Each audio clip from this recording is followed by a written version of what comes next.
Hay una pregunta que me acompañó durante toda esta investigación, una pregunta incómoda, una pregunta que parece sencilla, pero que en realidad tocó el corazón mismo de la filosofía del derecho. ¿De qué sirve que el Estado reconozca tus derechos si no puede garantizar que estos derechos te protejan cuando más los necesitas? El caso que elegí para responder esta pregunta es el del magistrado Jesús Ociel Baena, la primera persona no binaria en obtener un pasaporte con reconocimiento de identidad de género en México. Una figura histórica, un símbolo de inclusión jurídica, y paradójicamente, también un caso que nos obliga a preguntarnos si la legalidad realmente es suficiente para alcanzar la justicia. El 13 de noviembre del 2023, Jesús Ociel Baena y su pareja, Dorian Herrera, fueron encontrados sin vida en su domicilio en Aguascalientes. La noticia recorrió el país en cuestión de horas. Mientras organizaciones civiles exigían una investigación exhaustiva, la Fiscalía Estatal presentó rápidamente una hipótesis, un presunto crimen pasional seguido del suicidio. Sin embargo, la velocidad con la que se intentó cerrar la narrativa generó dudas. Familiares, activistas, legisladores y organismos defensores de derechos humanos cuestionaron la investigación. Incluso el Senado de la República solicitó la atracción del caso por parte de la Fiscalía General de la República, mientras la Secretaría de Gobernación anunció seguimiento institucional al proceso. Pero más allá de determinar qué ocurrió aquella madrugada, este caso abrió una discusión mucho más profunda, la discusión sobre cómo funcionan realmente las instituciones cuando la víctima pertenece a un grupo históricamente vulnerado. Y esa discusión nos lleva directamente a la filosofía del derecho. Si observamos el caso desde el derecho positivo, pareciera que México avanzó significativamente. Hans Kelsen sostenía que la validez jurídica depende de que una norma haya sido creada conforme a procedimientos jurídicamente reconocidos. Desde esta perspectiva, el reconocimiento legal de las identidades no binarias representa un avance normativo legítimo. Las instituciones reconocieron derechos, los tribunales emitieron resoluciones, los documentos oficiales comenzaron a reflejar nuevas identidades. Jurídicamente, el sistema parecía estar funcionando. Pero aquí aparece la primera gran contradicción, porque una norma puede ser válida y aún así resulta ser insuficiente.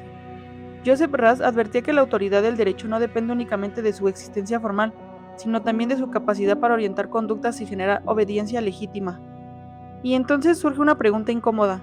Si una persona es reconocida plenamente por el sistema jurídico, pero sigue enfrentando discriminación, violencia y desconfianza institucional, ¿hasta dónde llega realmente la fuerza transformadora del derecho?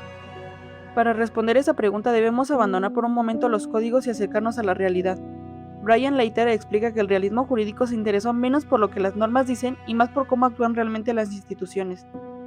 Y es aquí donde aparece el concepto del derecho real, no el derecho escrito, no el derecho ideal, sino el derecho que efectivamente experimentan las personas, porque una cosa es lo que promete la ley, y otra muy distinta es lo que sucede cuando intervienen fiscalías, medios de comunicación, intereses políticos y prejuicios sociales.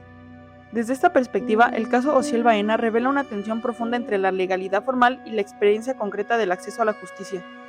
La ley reconoció una identidad, pero la realidad seguía mostrando obstáculos para garantizar plenamente la dignidad y la protección efectiva de esa persona. Y cuando la distancia entre norma y realidad se vuelve demasiado grande, la legitimidad institucional comienza a fracturarse. Sin embargo, existe otro elemento que vuelve a este caso especialmente relevante: la construcción de la narrativa pública. Theon Van Dijk explica que la manipulación no consiste solamente en mentir.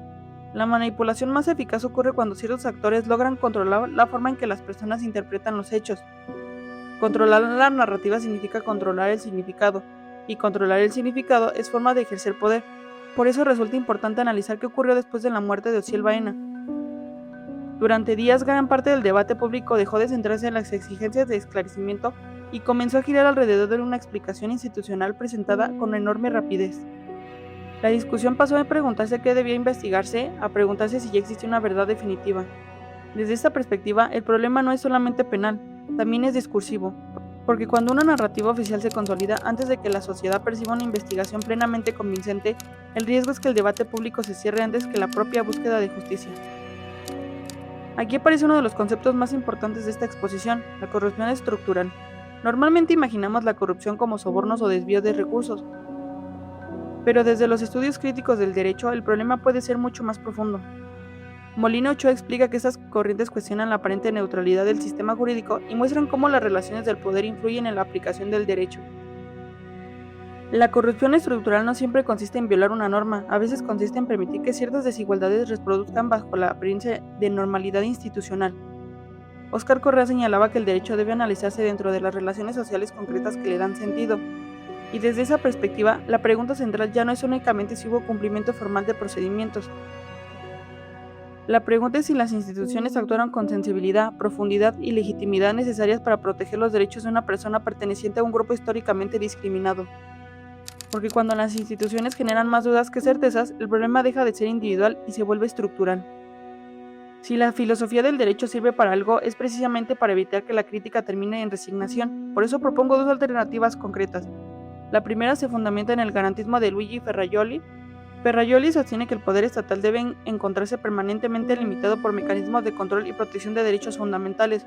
Bajo esta lógica, propongo la creación de protocolos nacionales obligatorios para investigar casos donde existan posibles factores relacionados con discriminación por orientación sexual, identidad o expresión de género. No como una recomendación, no como una guía opcional, sino como un estándar jurídico vinculante sujeto a supervisión independiente. La segunda propuesta se fundamenta en los estudios críticos del derecho.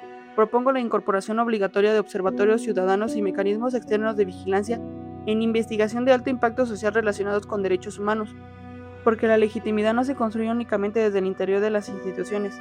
También se construye cuando la sociedad puede observar, cuestionar y exigir rendición de sus cuentas.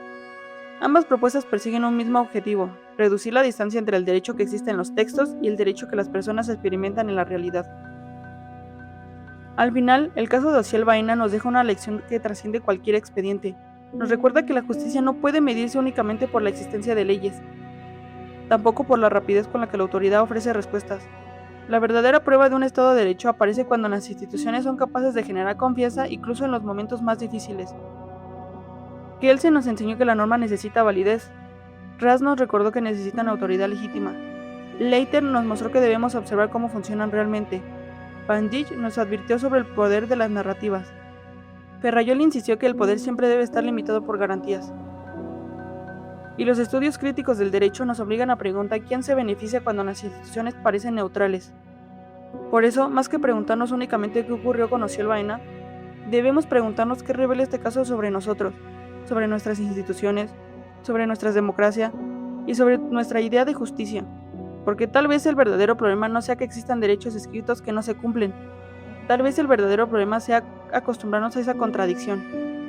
Hay una escena en la película 12 Angry Men donde un jurado dice algo que sigue siendo profundamente vigente. No es fácil levantar la mano y enviar a alguien a morir sin hablarlo primero. La frase parece simple, pero contiene una enseñanza poderosa. La justicia exige tiempo, exige duda, exige responsabilidad y sobre todo exige humanidad. Porque cuando una sociedad deja de hacerse preguntas difíciles, lo primero que pierde no es la verdad, es la justicia.